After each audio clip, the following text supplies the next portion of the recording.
रत्नैः कल्पितमासनं हिमजलैः स्नानं च दिव्याम्बरं नानारत्नविभूषितं मृगमदामोदाङ्कितं चन्दनं जातिचम्पकबिल्वपत्रसहितं पुष्पं च धूपं तथा दीपं देवदयानिधे पशुपतेरत्कल्पितं गृह्यतां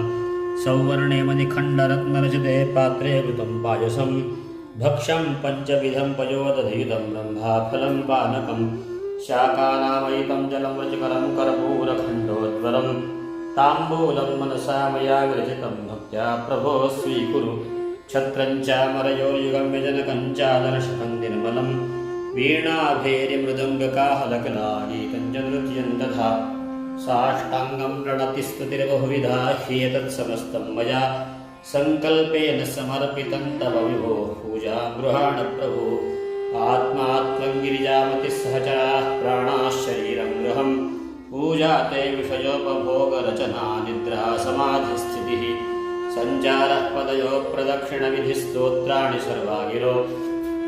यद्यत्कर्म करोमि तत्तदखिलं शम्भो तवाराधनं करचरणकृतं वा कायनं कर्मजं वा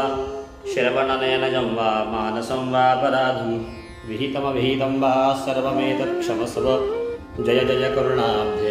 श्रीमहादेव शम्भो श्रीमहादेव शम्भो श्रीमहादेव शम्भो।